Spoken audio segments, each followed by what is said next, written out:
Hello and welcome to the Premier Football Podcast. As always, I'm Rafe Garland and I'm joined here for a change by an optimistic, positive Joseph Doherty. Joe, Arsenal won a football match. They did.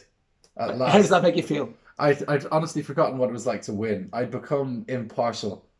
I'd lost my bias. And now, thankfully, it's all come flooding back and over the moon. It was up to 1 a.m. watching AFTV last night, as you have to do after wins. So just absolutely over the moon. A lot of work to do yet. But it's just good to be back winning. You're bleeding red again, are you? I am back with an indifferent goal difference. We have a goal difference of 0, neutral goal difference, and back in the top half in 9th place. Right. We will get to Arsenal eventually. As they have the Monday night game, I think it'll be towards the end of the show. So hopefully I'll get a few minutes of peace in the meantime.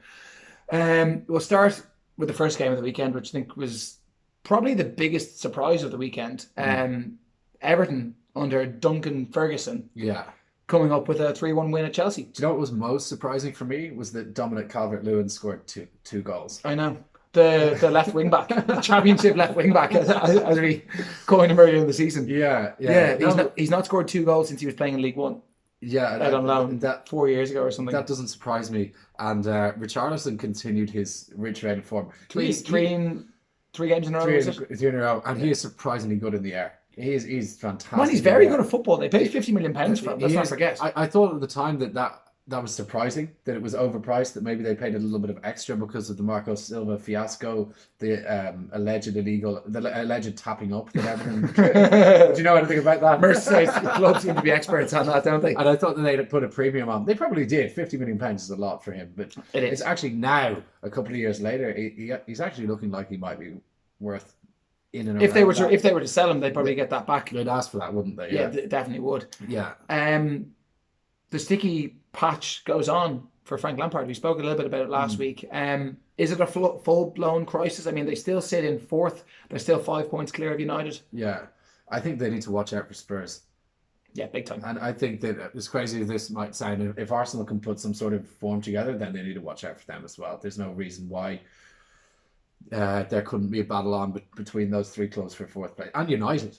Let's not forget, Manchester United have beaten Spurs and City in the space of a week. And of course, we'll get to that. We'll get to United. We have a lot to say about them. Yeah. And what they're doing. And so just on Chelsea's, I said earlier on in the season that I didn't think they were that great defensively.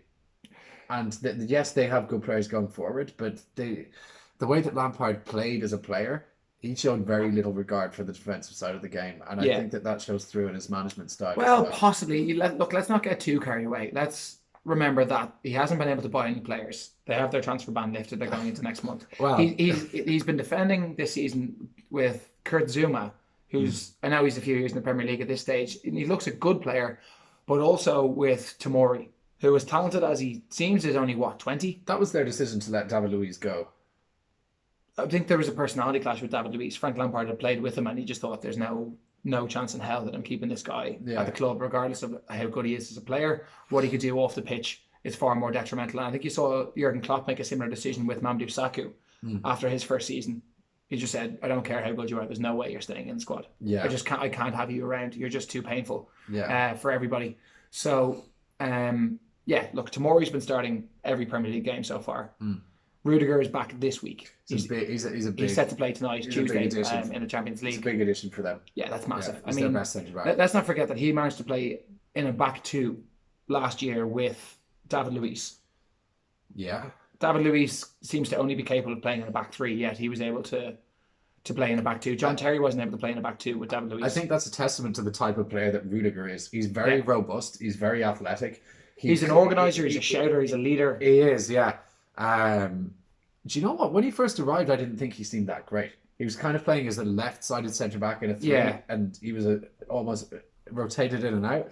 Last year, he was fantastic. And that was a difficult season for them last season with Sarri. It didn't go according to plan. I don't think we've spoken about Chelsea's transfer ban being lifted. Where do they need to strengthen in the summer? In January even? I think that they should get another striker. Yeah. I think that they need to cut ties with Batshuayi and Giroud. Neither are up to it. Well, they're going to keep one, surely. They've got to get one off their books before they can sign another striker. You can't have 4 international strikers. No, you can't. It's ridiculous when you play with a single striker. Yeah. I think it's probably going to be Giroud to go.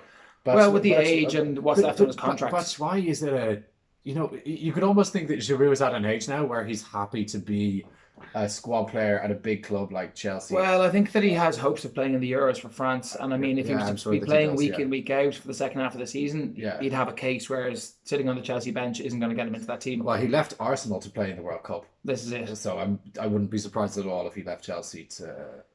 Would he stay in the Premier League? There's rumours linking him to Crystal Palace. That sounds about right. He likes London, doesn't he? He seems like the sort of lad who likes the London lifestyle. I think he's got a young family, so there could be. He has a wife as well, so I'm sure that they're. I couldn't see him going to West Ham, considering that they've signed another large French target man. No. In the summer. Yeah. But Palace, I think that he could. I think it's an improvement on Jordan Ayew and Christian Benteke. Yeah, I think so. Yeah, definitely. Could he go to Brighton maybe, just on the outside, or Watford? Watford are desperately short of a striker. I think the Watford will be playing in the Championship next year, and that might put Giroud off. But I mean, are the Euros not?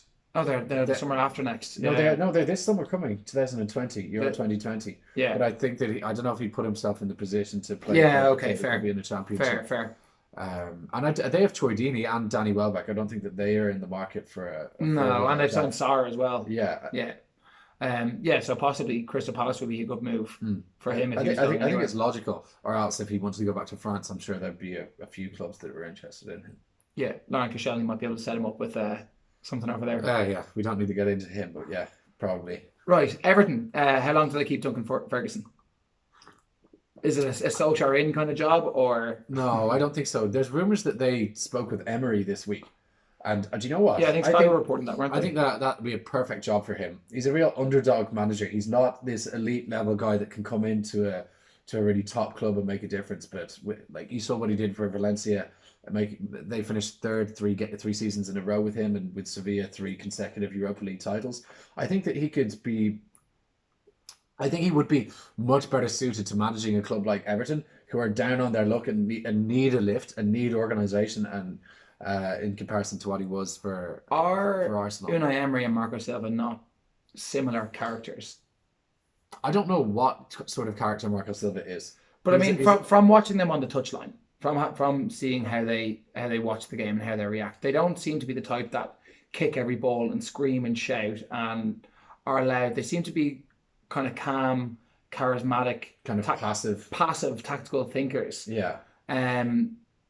Is that what Everton need right now? Arsenal and Everton are similar clubs in the way that they're kind of managed from above. The man in charge in the touchline, as we were talking about earlier, ourselves before the show, isn't a manager. Yeah. They're a head coach. Yeah. And I feel like what Everton need is someone to come in and really stamp their authority on the football club, the same way Arsenal need. Yeah. I don't know that Unai Emery is the man to come in and suddenly have a plan. I mean, anyone that's just watched what's happening at Arsenal will know that he's not the man to come in with a plan and overhaul a football club. Do you think that? Do you mean overhaul a football club or a squad? Because it's two very different things. Well, and for Everton, in the sense that they have a director of football and they would be hiring a head coach, it will be to overhaul the squad, to work with the squad as opposed to the. But that was the similar job that he had at Arsenal, and he wasn't able to overhaul the squad. I get what you mean. Do you think they need someone who's a bit? Sorry, we have the Liverpool match on the back.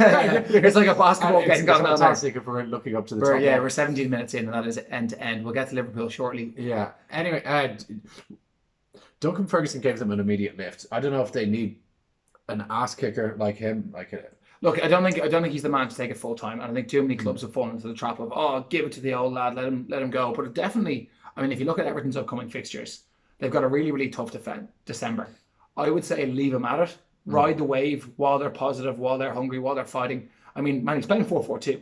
Yeah. There's that's what he knows. Did you see the Adam Bates stat? Adam Bates is a Sky reporter. I know, yeah. Put out a stat during the week on Everton's tackles.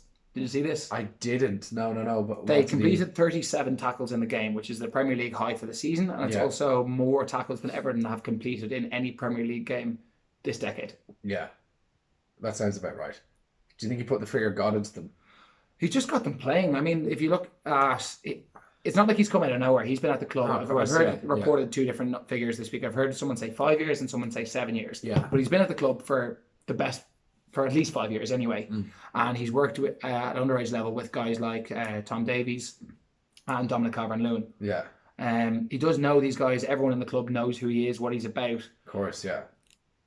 And they respect him. I mean, if Unai Emery comes in, is he going to have that level of respect? He's just been laughed out of another Premier League job. I don't think. Yeah, you never know. I just felt that the scale of the job at Everton is much more similar to what he was working with in Spain, and that I think that he'd probably be able to do. I think he's that sort of manager that can give a club, which is a big club but not a giant club, a lift. I mean, he had Arsenal 5 points better off than Everton when he left. No, don't get me wrong. I didn't think he was like. That's what I was saying. He wasn't the man for Arsenal. That was not the project for him. That was. I think that the projects are very similar. I don't think so. I think that you've got to. There's a big difference between bringing a club that want to be challenging for league titles year in year out, that are in the Europa League, back to that level, in comparison to bringing a club that want to be knocking on the door for the Europa League. But if you look at, you've maybe got a group of expensive players that have kind of been signed on big transfers that don't necessarily come together. You've got all these egos to be managed. You've got people that have got to be cleared out of the club, people that you're going to want to buy yourself, players that have been underperforming, fans that kind of expect more. They know that the club is bigger than they have been showing in recent years. There are a lot of similarities in the projects. And obviously in different magnitudes, but it's not like they're coming in. He's coming into a newly promoted club, and he's being tasked with, keeping them up, or he's not inheriting a team that has been winning recently, and they need a lift of confidence. No, it's bringing a club that are too big to be where they are at the moment back to a more acceptable level. I guess that's what I'm trying to say, and I don't think that he really proved at Arsenal that that's the kind of job that's for him. I mean, what he was doing with Sevilla was fantastic, an up and coming side. That players have been doing well. The way Rodgers has gone into Leicester this year, maybe that the Spurs team that was already assembled and was good, and wanted to be challenging, wanted to go to the next level. I think if he was to take a pre-made squad that we know can perform. But what about it at Paris Saint-Germain when he had a pre-made squad and he couldn't get them over the line in the Champions League? I mean, how many managers have gone to PSG and not been able to do that? I would be very surprised if Thomas Tuchel was still in charge next season. They're going to get rid of him. Let's not kid ourselves. Maybe PSG actually just aren't that good. Maybe playing... Well, Man United beat them last year, didn't they? A poor Man United as well. Yeah, right, look. Duncan Ferguson has done a great job. Well, in the one game that he's taken charge of, he's been brilliant, and I want to see him again, man. I loved watching him as a Liverpool fan. I loved watching Duncan Ferguson as a player, because he was a nasty hard bastard who. I just watched him on Match of the Day, man. Did you see him? Did you see Match of the Day? Did you see? I didn't know. I just watched the highlights on YouTube. Charging around, kicking every ball, heading every ball, hugging the ball boys every time he scored. Yeah. Passion runs deep in that man. Yeah, he does. And look, it was a joy to watch the atmosphere at Goodison and everything that came with him being in charge. So, look, if that continues, I'm happy. I'm perfectly happy to watch him every week, because it was a lot of fun. We need more of that. Do you know what else was a lot of fun? Liverpool. Watching Liverpool beat Bournemouth 3-0. And I mean, Bournemouth were awful. They were. That was a very comfortable win. I don't remember Bournemouth creating anything. No, I mean, Callum Wilson went off injured, Nathan Ake went off injured, and I mean, that just adds to their injury problems. Their two best players. But I mean, they've got so many injuries this season already. I think they were already missing 5 or 6 first-team players before that game. And Nathan Ake is so important to what they do. Never mind Callum Wilson up top. Yeah. I think they're in a very poor run of form. They're currently 15th, 2 points off Southampton on 18th. Yeah, and they, correct me if I'm wrong, but Bournemouth haven't got a win in the last 5 games. That's right. Yeah. I think that they will do very well, given Chelsea's lifting of their transfer ban, to hold on to Nathan Ake. I think I could see him back at Stamford Bridge. Quite possibly. I think that's a move that could materialise. Yeah. He'll be wanted by... Man, it's mad how things change. Was it last week or the week before we were talking about Eddie Howe building a dynasty at Bournemouth? You were, and I was saying that that's completely not the case. I don't think that he's done that well. And that... Do they not always have this patch at some stage, this run of form where they... That's what we were saying. They can't score goals in their life. They have a good run. They maybe win 2 and draw 2, and then they lose 5. Yeah. So it's kind of like that. They're very up and down. They are, aren't they? Temperamental. Liverpool 8 points clear at the top. It's amazing. 14 points clear of Manchester City. We'll get to City in a minute. They don't look like slowing down at all. Like they seem to be getting better. They seem, and they didn't start well, but they're actually starting to play well now. When they rang the changes midweek last week against Everton, yeah. Oh my God, that victory was more impressive than the Bournemouth victory. The likes of Origi and Shaqiri coming into the team. Yeah, no, I mean Origi has had a few games this year, but that was Shaqiri's first start of the season. Yeah, and I think he started a League Cup game in September. Okay, but in the Premier League, yeah. Or possibly Champions. Yeah, he started in September, but the first league start. Yeah. Origi, well, the one I was most impressed with, of course, was Sadio Mane. He just goes from strength to strength, and he's utterly relentless in his pursuit of scoring goals and making assists and wreaking havoc at the top end of the pitch for Liverpool. Yeah, he's, in my opinion, at the moment the best player in the Premier League. He's absolutely fantastic. Yeah, and if he continues like this, then Liverpool just won't drop off, because the way that he leads from the front, he's more of a leader than Salah. Salah's a bit quieter. He's a bit more. Salah will just pop up and do something. He will. Salah's a bit more lethal in his finishing. Mane can be a bit reckless, but the way that Mane presses and harries and the way that he carries the team, he terrifies people the whole time. And that pass for Origi's first goal with his left foot was beautiful. And I actually think that might be better than Origi's second goal. The touch that Origi took to take it past the keeper, and Shaqiri's goal was brilliant as well as a team goal, and it just trickled into the goal. Yeah, he's on my Ox's goal. That first touch volley, man. Yeah, that is a difficult skill. Yeah, and the pass from Van Adam scored against Bournemouth. Or did he score against Everton? Van Adam. No, he scored against Bournemouth then. Origi got 2, Shaqiri got 1, Ox got 1, and Mane got 1. Yeah, that was it. Yeah, so things are going well for Liverpool. I think Liverpool are on course to get 100 points and to go undefeated all season. Do you think they're going to go invincible? They've got to travel to Leicester on Stephen's Day. They've still got a trip to the Etihad. Yeah. They've still got a trip to the Emirates. Yeah. We're talking about difficult games, Joe. They got to go to Spurs. They have played Spurs in. I'm not sure where they played Spurs. I can't remember either. Yeah, well, possibly. Obviously, they have to play the big teams again, but what I'm saying is the way that they're playing now in the Premier League, there's just no way that they're going to be stopped. They don't look like they're going to get beaten, man. They've been beaten once in the last 16 months in the Premier League.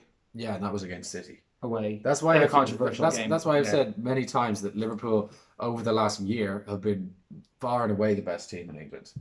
But they have. I think that's simple fact. Yeah, look, we'll come to City in a minute. First, let's talk about Spurs.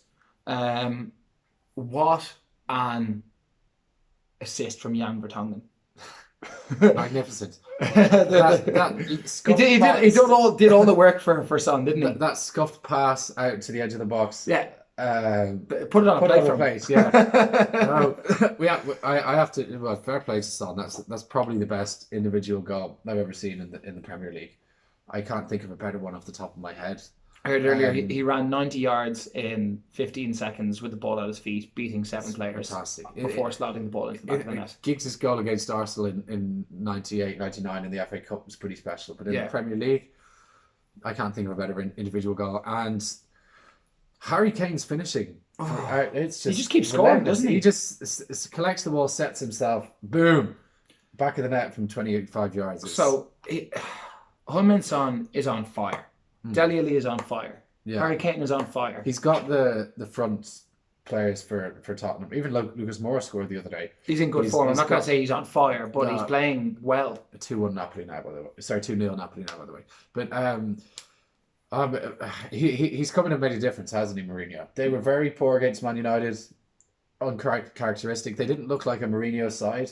When he first comes into clubs, usually he gives them a big lift at the start. It's later on that relationships deteriorate. Yeah. But at the same time, he's come out and said that they've been playing midweek every week and they've not had time to train. But that's the same for everyone. But since he's come in, he's not had time to put proper training sessions into his training sessions into practice on the pitch. He's not had time to go through really tactically how he wants them to play. This game, lads, is absolutely end to end. Yeah, I really hope that you're all enjoying Salzburg Liverpool. I hope you watched it, because you've missed out if you haven't watched it. I don't know how it's still 0-0. Neither do I. Half an hour in, and they both had chances. I think Salzburg have had the better, but Liverpool, Mane went close, and Salah, he had a shot. Anyway, we're getting distracted. It's all happening here. Yeah, we should. Yeah. But Burnley have been toothless of late. Very uncharacteristic of. Yeah. We spoke about Burnley last week. Oh, how's Mo Salah missed, lads? We're gonna need to turn this off. Focus. Yeah, the halftime's soon enough. Yeah, look, I don't know how Son was able to run that distance without having the legs hacked off. Someone just should have taken him. Someone should have taken him out, and that's what we think Burnley are going to do. We think about normally a clever tactical team that aren't afraid to be tough, not afraid to give away fouls, not afraid to play a little bit dirty. They find themselves 13th in the table, 3 points clear of the drop zone. Yeah. Are they in trouble? Man, anything can happen. I remember in the 2010-11 season, Birmingham City, everyone was saying that they had stayed up fairly comfortably the year before. Everyone was saying they're going to be comfortable. Was this the year they won the League Cup? Yes. I don't need to talk about that, but everyone was saying that they were in no trouble at all. But I remember them being 12th with about 6 games to go. Yeah. And they lost pretty much every game and they went down. So, who were they playing in that League Cup final? Arsenal. Who? Arsenal. Arsenal won, didn't they? No. They lost to Birmingham. Yeah, it was embarrassing. It was embarrassing. We've all lost finals. I do actually remember that was the game Wojciech Szczesny was in goals, wasn't he? And yeah, it was the first time his parents had left Poland to come see him play in that game. Right, it's a good time to. Yeah, he made a big mistake actually, didn't he? In the 90th minute. That's Koscielny's fault. Makes up. Anyway, good talk. So Burnley are similar to that Birmingham team. Well, like what I'm saying is that they're reasonably established Premier League club. On the like even last week or the week before, we said that Burnley would be in and around 10th, 11th with Palace. Like they're a good, decent, stable side. But at the same time, anything can happen, and you want to be making sure that you're picking up results and not letting yourself slide down the table. And that first of all, you're not going places and losing 5-0. Yeah, because that is just no way to build confidence. No, it's really not at all. Period. That's a poor result, and they need to bounce back. No, and do it quickly. No, especially not when I accidentally left Nick Pope on my fantasy team. We've all been there, man. We've all been there. Right. Goals galore at Watford. Hosted Palace in one of the most dire Premier League games of the season. That was a game that neither side wanted to lose, especially Watford. No. Nigel Pearson's first game in charge. Troy Deeney back in the starting lineup. Yeah. They didn't lose, at least. Well, but they picked up one of their 9 points. They're 6 points off safety. If they don't start getting points very soon, their fate is going to be sealed. I go as far as to say if they're still bottom on Christmas Day, still 5-6 points away from safety, then just because it's so difficult when you're down there to get a run of ball going. Yeah, but the only time that it's been done was West Brom. I can't remember the year, maybe 2008-9, something like that, and they were bottom on Christmas Day. And they ended up going a great run of form. And there's another incident with Roy Hodgson's Fulham team when he first got the job, and Laurie Sanchez had been sacked, and he went in and he completely just got them fighting. Man, I think the only thing they have going for them is that everybody outside of the top 3 seems likely to lose any given week. Do you know that's very true? Do you know that Tim Sherwood said that I think it was last week, that there was no chance Watford would go down? That they had too many good English Well, I mean, if Tim players. Sherwood says it, it's guaranteed to be wrong, isn't it? I don't know how he's getting airtime. Anyway, that's not where we're. Yeah, anyone can beat anyone in that mid section of the league at the moment. So it's just highly unpredictable. Yeah, I think that the table that we see now will be so different. Absolutely, coming in, it changes every week. I mean, we were predicting 6 weeks in that West Ham were going to be a top 6 team. We were, and the Spurs would be finishing kind of 9th, 10th, same with United. Like, it changes on a week-by-week basis. It really does. Fans across the board. Like, last week I was thinking Arsenal were in a relegation battle. Now, just before the game yesterday, I was thinking Arsenal were facing a relegation battle. And now you're talking about top 4 Now again. I think the top 4 is back on the cards. It's not, by the way. Of course it is. We're 7 points off. If we're still 7 points Hang off... on a second. Okay, look, we're skipping the queue. We're coming to Arsenal. It's happening now. No, because I'm going to talk about Chelsea. No, we're going to talk about Arsenal now because it's happening. Arsenal managed to beat West Ham United, the only team with a more precarious managerial situation than themselves. It's the West Ham are possibly, I know we talk about Watford, West Ham are possibly the worst team in the Premier League right now. It's the first time in 8 years that Arsenal have been a goal down away from home in the Premier League and came away with all 3 points. So that shows character. In the against dire West state, Ham, you were a goal down to West Ham. Yeah, and Arsenal were playing dreadful football in the first half. For the first 60 minutes. Then Martinelli scores out of... Martinelli looks a good player. He looks a fantastic player, and he needs to continue starting games in the Premier League. We don't need to use him in the latter stages of the early stages of the Europa League anymore, because he should be playing Premier League football. He should be a first team player. He's had the best output. Well, Aubameyang has had a good output, but I mean, for minutes played, he's been fantastic. He's been the best player. Yeah. He's got 8 goals and 2 assists in, I think, 700 minutes of football, which is... He has been a shining star, but I mean, look at the results the game before against Brighton.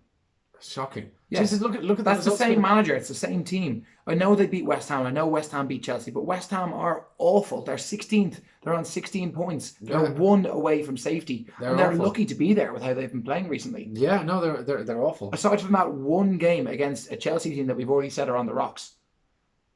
I think that they have been awful for the last 8-9 games. How Arsenal's next few games go, how this Christmas period go. Do you know what? How this Christmas period goes for everyone. Yeah. Will show what the teams are made of, and we'll have a much better idea of what's going to be happening in 2020. Arsenal play City in their next game, and if they lose that, there's a good chance that they're going to be back 12th or 13th. Then Arsenal go to Everton. If they lose that, there's a good chance they're going to be back kind of. So I mean, I'm not. I know you're happy that they won a football game, but I think that talking about the top 4 is a little bit. I know you're only a point off Spurs, and we're talking about Spurs and Arsenal, but I mean, the team that Spurs have at the minute, the manager that they have at the minute, the direction that they're on, how they did last year. Like, we spoke with all the Spurs players that are on fire a minute ago, and how that they're going to get defensively stronger with Jose Mourinho. If all those, they'll probably sign a big centre back in the summer, in January. With what money? If all of the Spurs players are on fire, why have none of them scored more goals than Aubameyang? Because they're sharing the goals. Yeah, but Aubameyang has still scored more than them. Yeah, but I mean, you look at Arsenal's top 3 goal scorers in the Premier League. Yeah, compare them to Spurs' top 3. Aubameyang is on 11. I think the next will be Lacazette on 5. Yeah. So I mean, Aubameyang has carried the Arsenal team so far. I think that's a fact. Yeah. Yeah. And do you think that any of the Spurs players will score more goals than him by the end of the season? No. The way that they're playing at the minute. No. Harry Kane scoring 2 goals a game. I don't think that Harry Kane will score more goals than Aubameyang by the end of the season. No. Did he last year? No. No, he did the year before though. I don't think. How many golden boots has Harry Kane won? Aubameyang came into the Premier League halfway through the season the year before, and he scored 10 goals in 14 games. Yeah, he's a good player. He's a fantastic goal scorer. He's brilliant, but I mean, Spurs have much more than just one goal scorer. Yeah, they do. I think Arsenal have more than just one goal scorer as well. I think that'll be proved over the second half of the season. Listen, what I wanted to say was that if Arsenal are still kind of 6-7 points behind Chelsea when they play each other and Arsenal win, then that gap is 3-4, and that is so close. It is. I think that you might find yourselves that far behind Chelsea, but I also think that Spurs can find themselves 4 or 5 points ahead of Chelsea at that stage. They could. Again, it all depends on this festive period. It's the most crucial time. And it is. It really sets the league up, doesn't it? It does. Between now and the end of January. Yeah. It all happens, really. Yeah. We're going to have a much better idea of who's going to be competing at both the top and the bottom. And you know what? Like, as interesting as it is at the top, at the bottom, it's fantastic as well. It is. I know. We're talking about. Everyone has been praising Aston Villa. I've heard someone come out and say that their manager is it Dean Smith, who's their manager, is their best ever Premier League manager. What bullshit! They're in 17th place. Martin O'Neill led them to 3 consecutive 6th place finishes. Back when they had Dwight York playing for them, they were challenging Manchester United for the title in the early to mid 1990s. Like, that's just nonsense. Did Aston Villa win the European Cup? They did, but that's a long time ago. But I'm talking about Premier League. Premier League era. Yeah. They did win the. Oh, do you remember when Ashley Young and Gabby Bonhor were playing together? Under Martin O'Neill, they finished 6th 3 years in a row. And they were absolutely rapid. They invented the counter attack. Yeah, that season. Big John Carew up front and Bonlahor and. Well, there's a reason that United came in and signed Ashley Young for big money. Then, of course, man. It's because he was doing bits at Aston Villa. There's a reason why Rafa Benitez tried to shift on. I mean, Xabi Alonso for Gareth Barry. Yeah, I don't know. Look, Jack Grealish looks a good player. Conor Horn looks a good player. John McGinn looks a good player. But let's not get carried away. They've got 15 points in 15 games. If they continue like that, there's a good chance they'll go down. Well, they're 17th now. Yeah. And they've been playing so well. They're still. Let's not kid ourselves. They're 7 points behind Newcastle. I was just going to say, as well as Newcastle have done in recent weeks, we wouldn't put again. We will come to Newcastle. Let's talk about West Ham. Yeah. So, look, the first team to lose to Arsenal in 9 games without a win for Arsenal.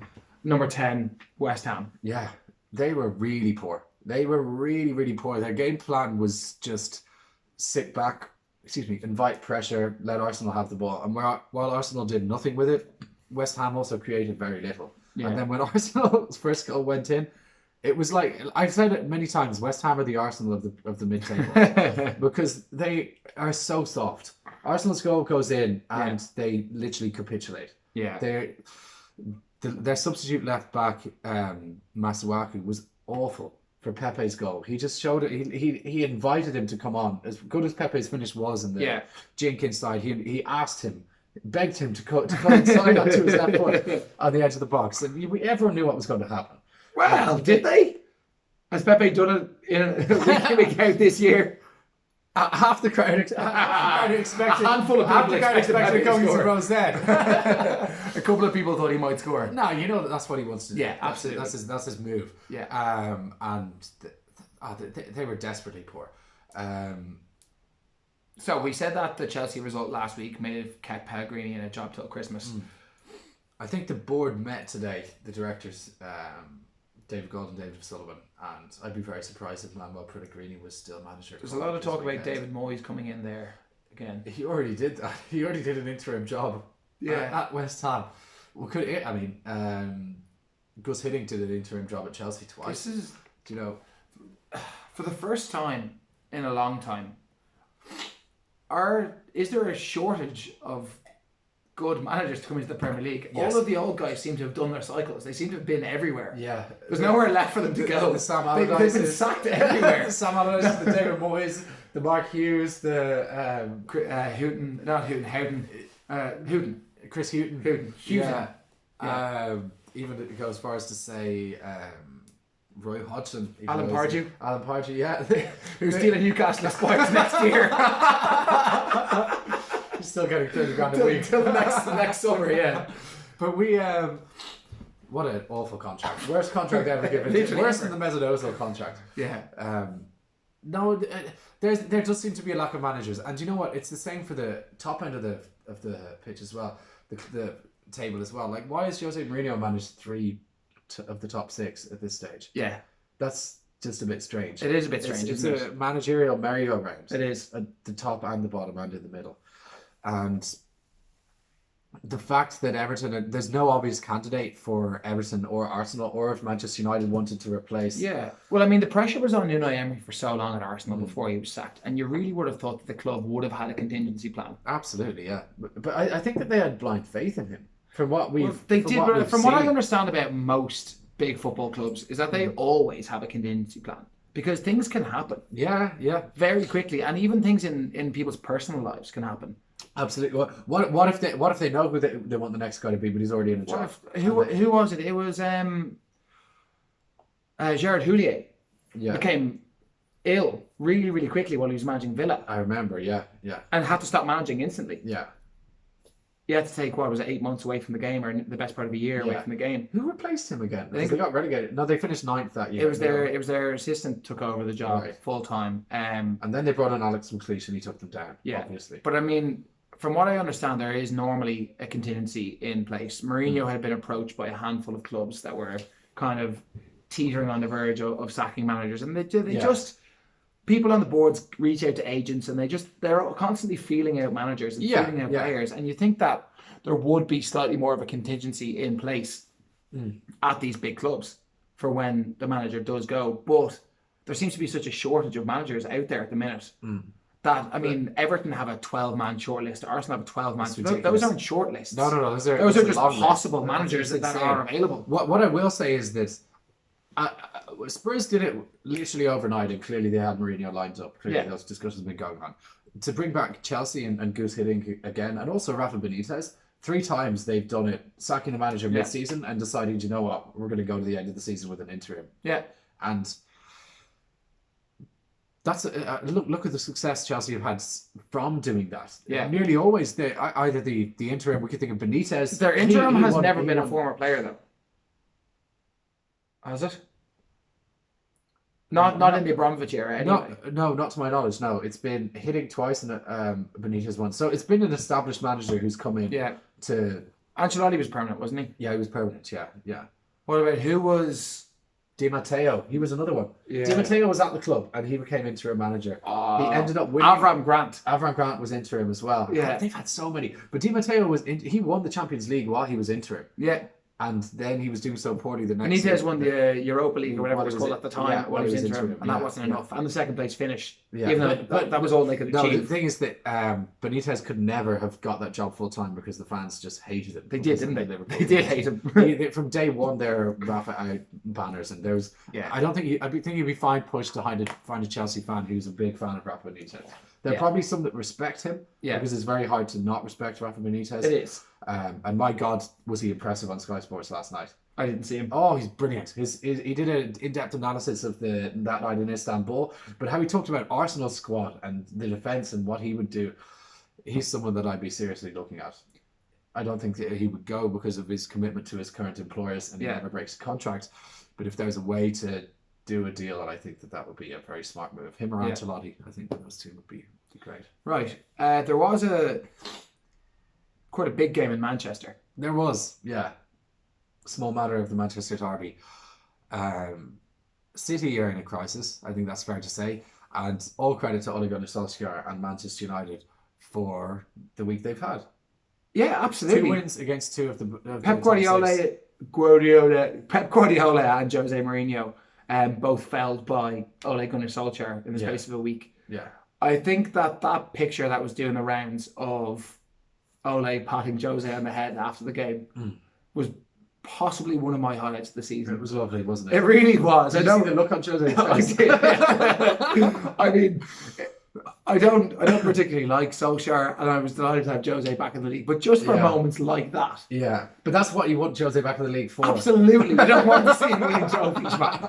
You want to see him getting patted on the head by Solskjaer after he loses Old Trafford. And moaning about the board in press conferences. And absolutely. All that. And I completely touch wood that happens sooner rather than later as well.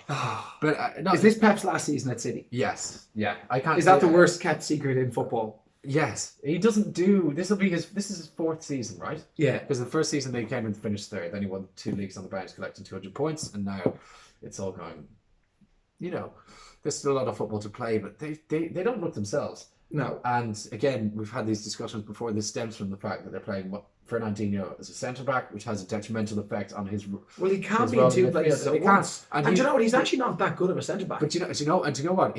He can't commit his tactical fouls playing at centre back because it's suicidal. It is. It's either going to be a straight red card or he's conceding free kicks in a really dangerous position. So it kind of messes up his head and his thinking's not quite right. I can't understand though how we can see this.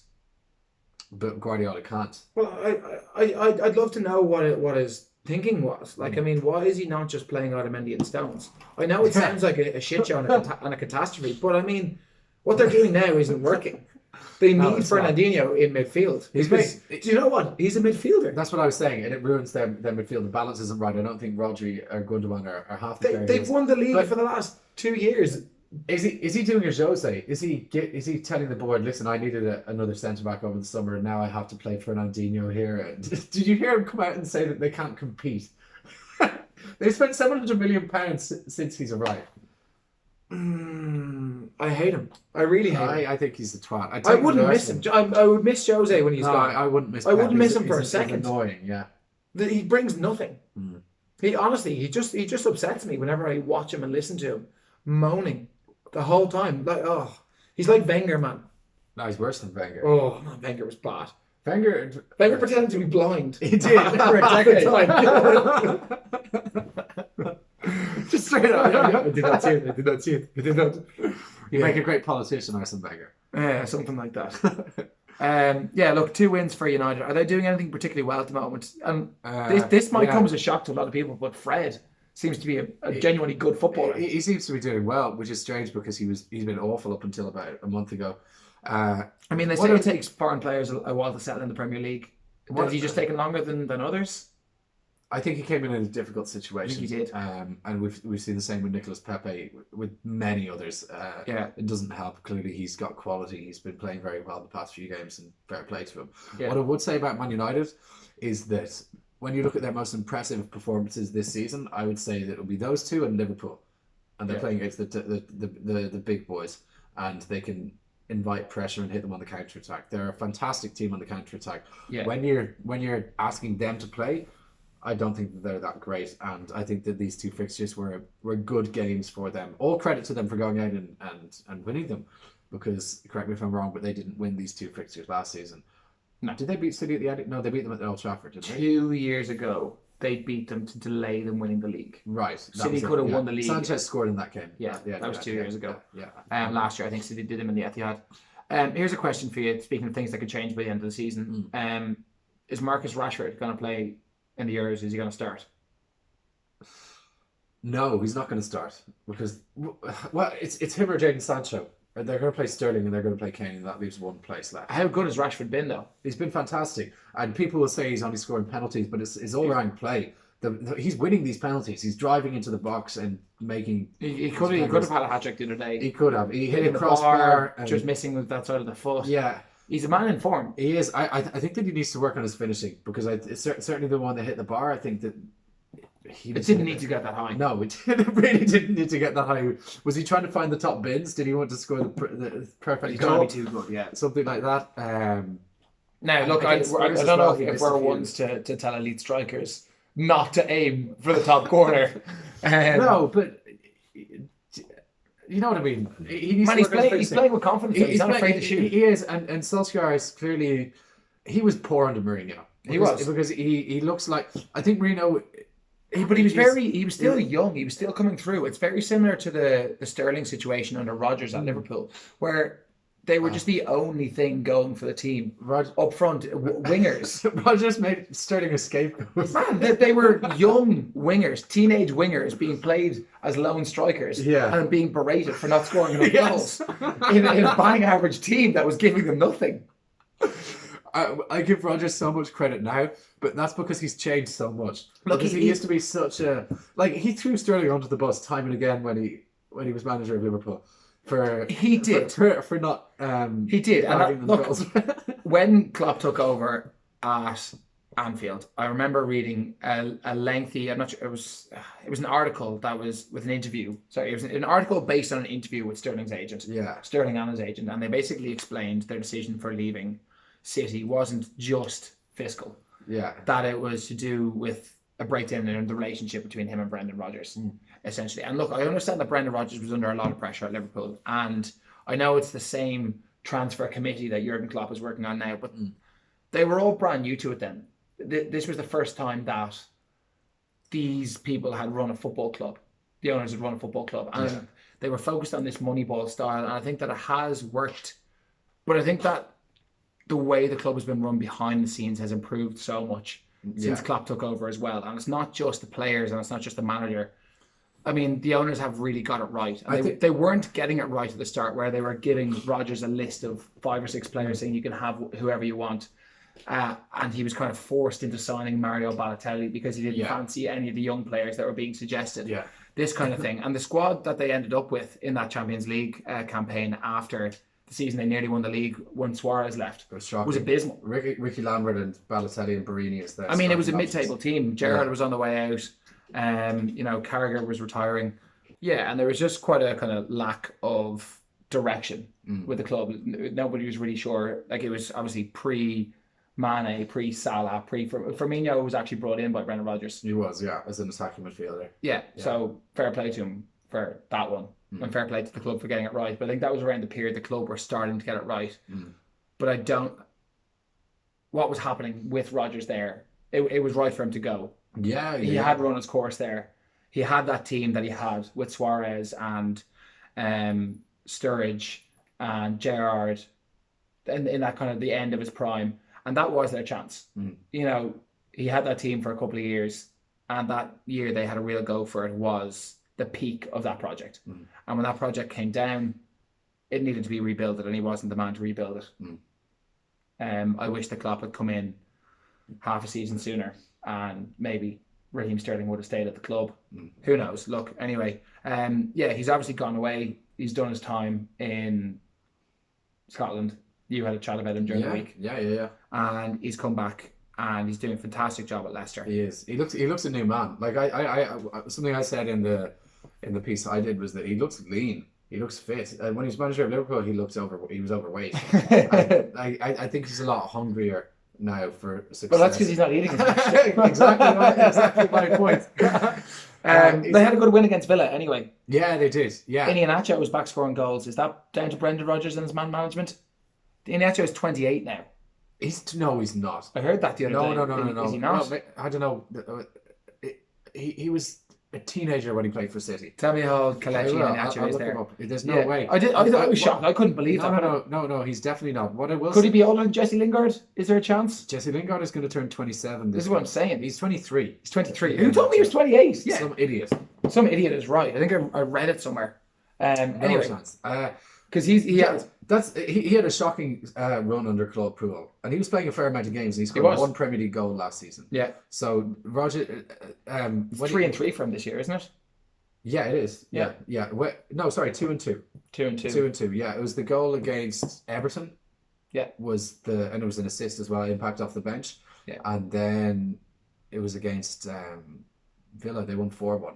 Yeah. So there have been suggestions that Leicester were too dependent on Jamie Vardy as their only striker, and they are one Vardy injury away from not being able to win games. Yeah.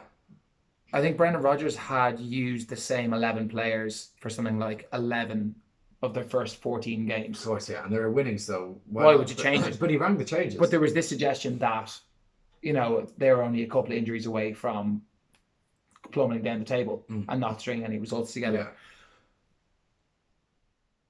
Is that the case? No, and you know what?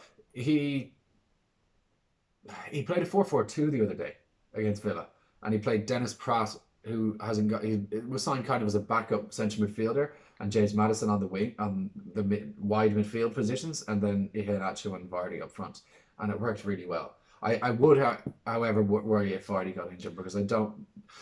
Iheanacho is a very good player, and he was very good at Man City, and he had something like the best goals to minutes ratio. He was coming on as a sub, and he was scoring a lot of goals. Yes, and similar to Jesus in a way. When he kind of first came through, and he seemed a bit like Martinelli. A bit like Martinelli, yeah, that kind of thing. But what I will say is that he's not a Jamie Vardy type striker. And he's not too dissimilar. He's not a slouch, but he's not. He's a bit bigger. He doesn't rely pace isn't the only thing that Jamie Vardy's game is built around his pace, and Leicester's game is built around Jamie Vardy's pace. Yeah. Whenever Leicester have been playing well, they utilise Vardy's pace, and that's what Claude Puel did so poorly, is that he couldn't see that, couldn't understand it. So I don't think anyone could understand him. No, least of all Jamie Vardy and the Leicester squad. They do have Perez in the team as well. Iosi Perez, yeah. He's been played more as a wide midfielder this year. He has, yeah. He's obviously capable of playing as he's number 9 quick, himself. And he could play that role, yeah. The thing about Jamie Vardy is that he's such a shithouse. A shithouse. He is, isn't he? He's the ultimate shithouse, and he winds the fans up. Did you see the Villa fans giving him shit? And then he goes and he scores and he does this twice. But absolutely, that's what he does. Back. Look, another loss for Aston Villa. Yeah. And I tipped them to go down at the start of the season. They're playing all right, and I can't remember who it was, but whoever said that that's their best Premier League manager ever needs to have a serious look at themselves. And whoever employs them needs to have a serious look at their salary package. Next, we want to move to St James's Park, where Newcastle have won again. Yeah. Is that 3 on the spin? It's definitely 2. Joe, Newcastle have got 22 points. I think they've scored 17 goals this year, and they've accumulated 22 points so far. Yeah. They are currently level with Arsenal, Crystal Palace, and Sheffield United at 1 point off Spurs. Yeah. 2 points off Wolves and Manchester United. They're 2 points off 5th place. With Mike Ashley as owner and Steve Bruce as manager. It's remarkable. And do you know what? Fair play to Steve Bruce, because he's doing a really good job. Do you know what? I mean, like, fair play to Steve Bruce in one sense, but have you watched Newcastle this year? Yeah, I have done. They're awful. They don't even try to score goals. They literally, man, it's worse than any Tony Pulis. Man, I have a dog attacking me. Not attacking, coming to say hi. What I said a few weeks ago is that they'll take survival. So they're doing survival by any means necessary. But it's 11 men behind the ball and then kick it to Sam Maxime and watch him run. He's pretty good at running. He's very good at running, but he's not so good at kicking. No, he's not. He did score a great header midweek. Come here. Did you see that? It's a header. Bullet header. I didn't actually see bullet that. header. Not against Southampton, but in the game before that. Bullet header. And John Joe Shelby scoring goals. Andy Carroll's wearing number 7 and putting crosses into the box. He's a winger. Oh, he got the ball out on the right wing and swung in a left foot across for Shelby. And Shelby's scored 3 and 3 now. And there's a bit of controversy around his goal. Can't remember who they're playing, but in the midweek fixture. The screamer. No. That was against City. Yeah. And then the header was against Southampton. But in the midweek fixture, and I hate that I can't remember who they played. It was Sheffield United, wasn't it? Yeah. Did they draw that game? They beat them. So it is 3-0. Or was it 2-2? I thought they drew that game. Maybe it was 2-2, yeah.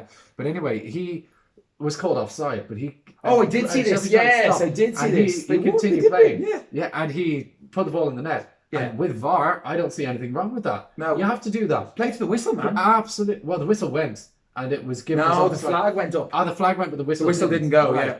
They all stopped and the flag went up. Well, idiots for stopping. Fools for stopping. You don't stop. No. Ever. No. You don't put your hands up and stop play or continue lying on the floor asking for a free kick and stuff like that. Yeah. Play to the whistle, get on, do your thing. And he's wearing the captain's armband at the moment as well, John Joe Shelby. And he always looked a good player at Liverpool. I think he's someone who needs responsibility. He needs to be the main man. I think so. If not, then he gets kind of lost. He's Barton-esque in a way, isn't he? Definitely, yeah. In so many ways. Could you imagine Joey Barton managing John Joe Shelby? Well, I could actually. For Newcastle. I think Joey Barton has this kind of sense that he's this wise old man now. We've both read his autobiography, and he's very kind to himself. He is. We were really giving him a chance until he ended up being arrested for assault again. Yes, in a tunnel after a football match. It's just things like this that continue cropping up with Joey Barton, is that he can't keep out of trouble, which is insane because, I don't know, for two people who've never been in trouble, it's difficult to comprehend how someone can keep on having trouble with the police like time and time and time again.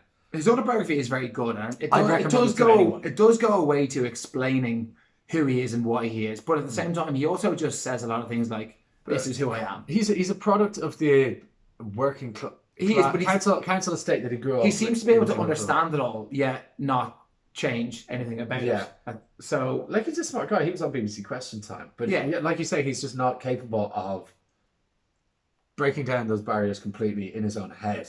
Yeah, and as much as he thinks he's a changed man, sometimes it does. Yeah, he thinks he's a genius. He does. Well, he's not. Yeah, he's not dim. He's a smart guy, but at the same time, he's not. Yeah, I think that. Yeah, in another world, he would have played football at a higher level. He would have had much more England caps. He would have played for Liverpool.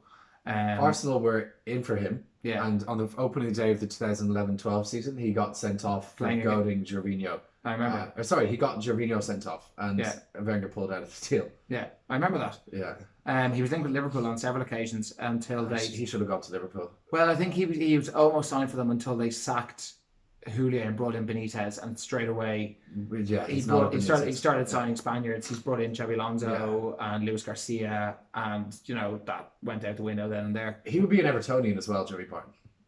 Yeah, sure. He was. Sure. Yeah, his dad may have played for Everton, if not. No, he didn't play. So there's a connection. His dad was a footballer. Yeah. His family will be Everton though, as opposed to Liverpool.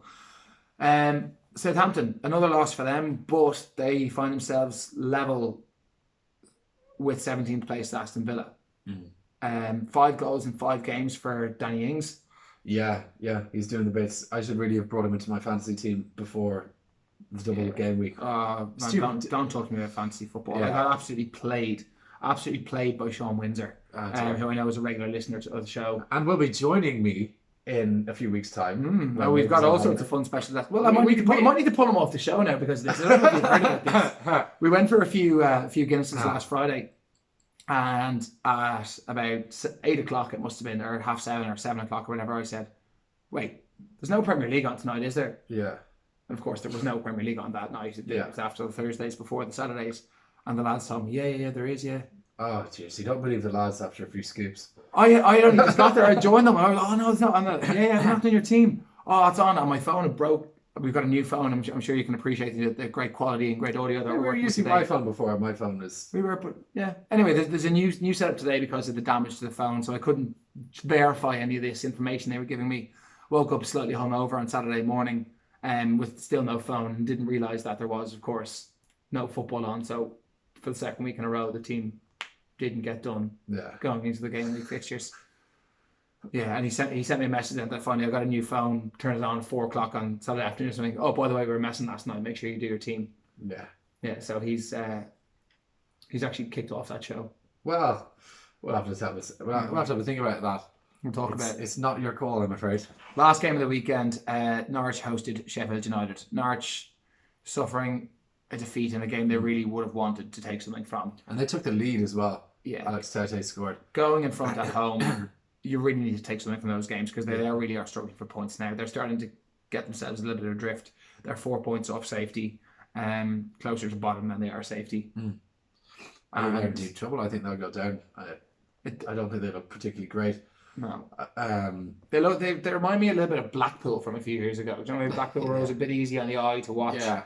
I know they don't play the same kind of passing style. It's a bit more counter-attacking end-to-end stuff, but they just look so vulnerable at the back. Mo Salah's somehow not put the ball in the net for Liverpool. This game is absolutely fascinating. We're gonna lose. They go out. They do. Yeah. We're gonna try to finish this pod very quickly, and I'm gonna watch as much of this match as I can before I have to go to football training. Yeah. I'm absolutely glued to it. So that is it really for Haaland. Oh, how's he missed? Guys, we can't talk to you anymore. This game's just too enthralling.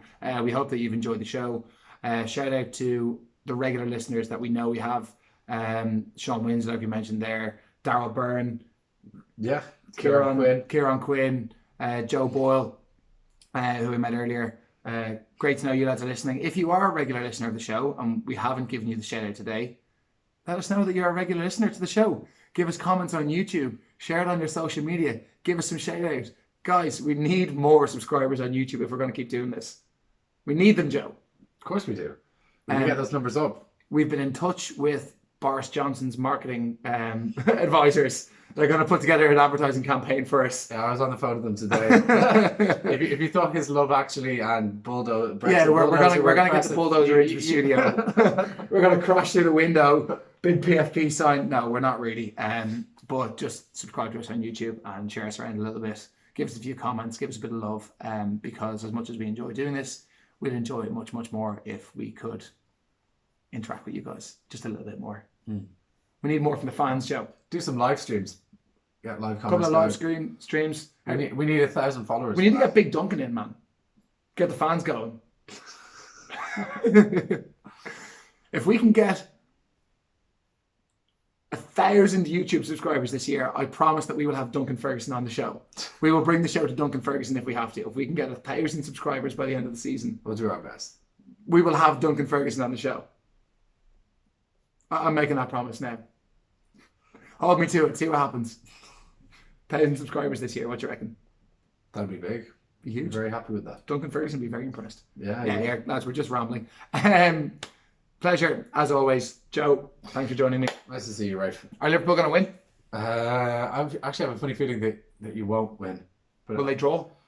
You might draw. Will they go through? Well, if you draw, you go through. You said Liverpool were going to win the Champions League at the start of the season. I know, but then I didn't see this game. Right. It's not going their way. We'll see you guys. Thanks.